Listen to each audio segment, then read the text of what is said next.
जय मसीह की दोस्तों।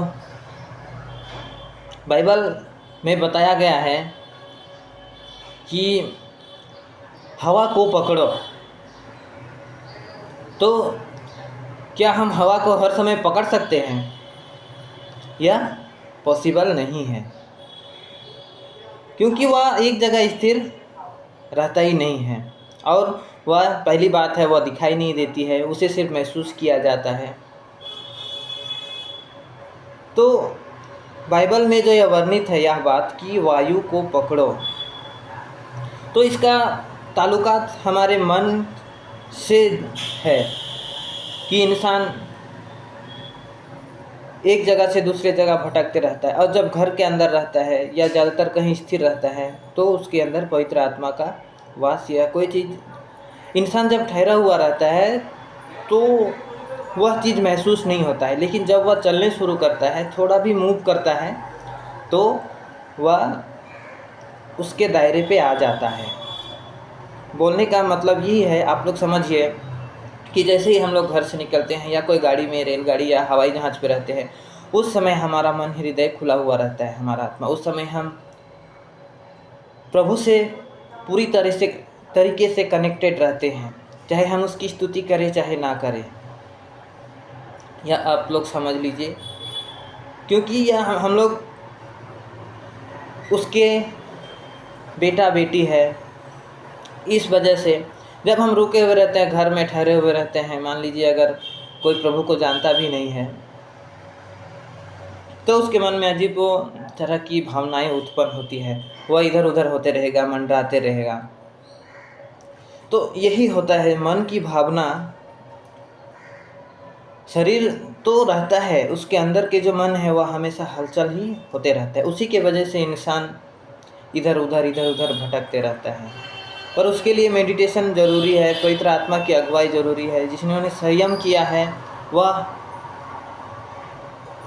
इसमें सदा आनंदित रहेगा। मन कहीं भी रहे, इंसान का कहीं भी चला जाए, उस तरीके का होगा नहीं, उसको वह सदा आनंदित रहेगा।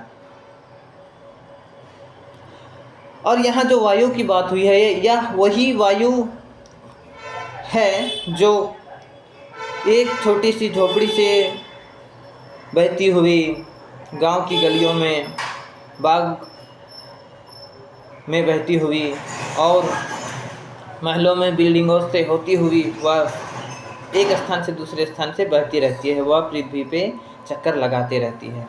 तो उस वायु को पकड़ने की बात कही गई है बाइबल में। यह संभव नहीं है कि इंसान हर समय उसे पकड़ के रखे।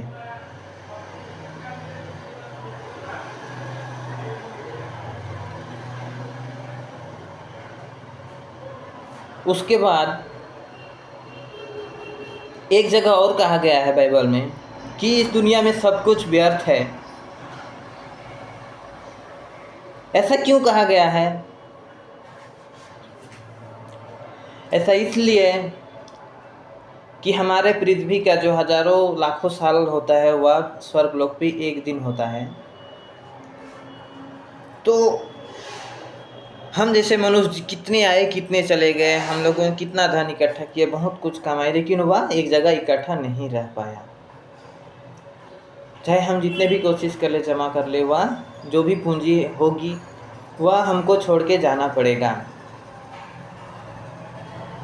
इसलिए कहता है कि प्रभु यहाँ पे कहते हैं कि पृथ्वी पे धन इकट्ठा ना करो, जमा मत करो। तुम्हें जमा ही करना है तो स्वर्ग के लिए पुण्य जमा करो, ताकि तुम वहाँ जाओगे तो पूर्ण आनंद को प्राप्त करोगे, प्रभु के संग बैठने का मौका मिलेगा।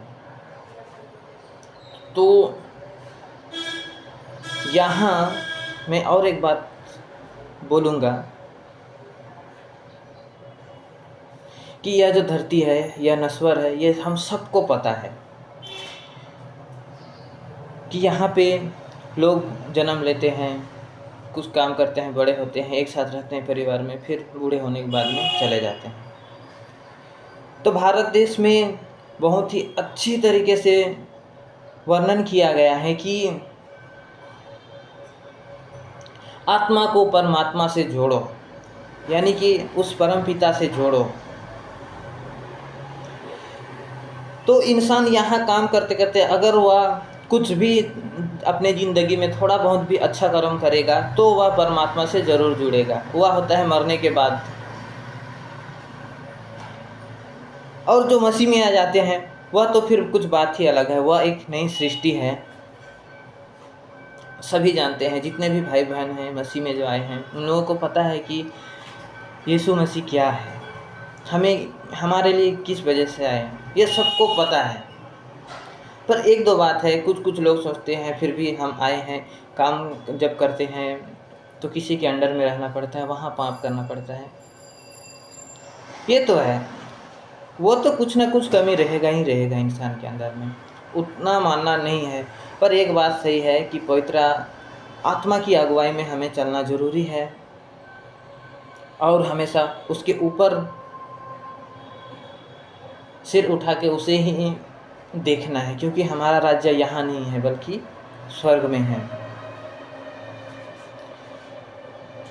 तो आज हम सबको पता है कि परमपिता परमेश्वर ने हमें जन्म दिया है, उन्होंने हमें बनाया, वह हमारा मालिक है, उसके हाथों में सब कुछ है, वह सब कुछ कर सकता है। हमारे चाहने ना चाहने से कुछ होने वाला नहीं है। हम सुख में रहें दुख में रहें तो भी इस संसार के एक कण में भी कोई परिवर्तन होने वाला नहीं है, क्योंकि प्रभु के बनाए हिसाब से हर चीज़ चलेगा। उन्होंने जो रचा है इस दुनिया में अपने हिसाब से जो रचा, हम लोगों को बनाया, हमें यहाँ खेलने कूदने के लिए दिया है। और आज इंसान भटकते हुए कहाँ से कहाँ चला आया है, क्षणिक सुख के लिए, अपने मतलब के लिए। आज उन्होंने बिल्डिंग, बहुत सारे चीज़ों, पहले जो था वो सब छोड़ के उन्नति किया, लेकिन ये उन्नति उतना भी अच्छा नहीं जो अवनति की ओर ले चले। तो मेरा बोलना इतना ही है कि आप लोग घबराए नहीं, हम लोग सेफ हैं, कुछ भी हो जाएगा, घबराने की बात नहीं है।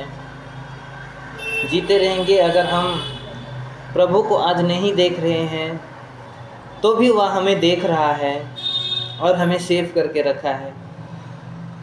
हम अगर इधर उधर भी लात भी मारे, मान लीजिए आप पानी में उतर गए और आपको तैरना नहीं आता है, तो आप पूरा हाथ पांव इधर उधर मारेंगे उस हवा के लिए।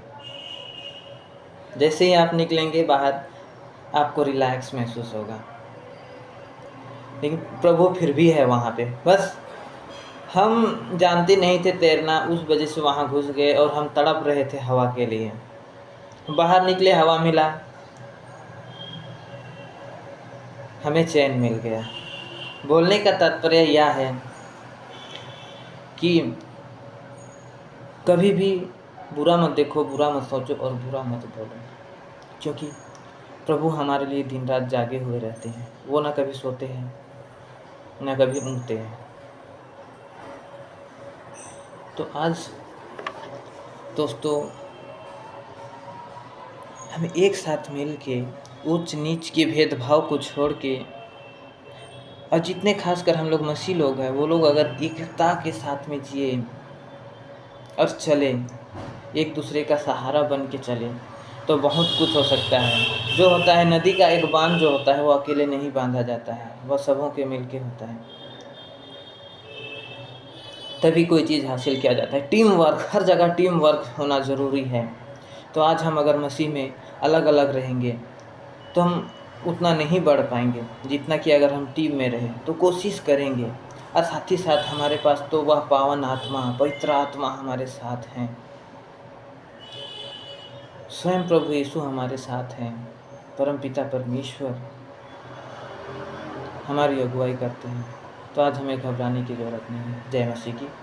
Thank you Lord. खुश रहे, प्रभु में सदा आनंदित रहो। Thank you.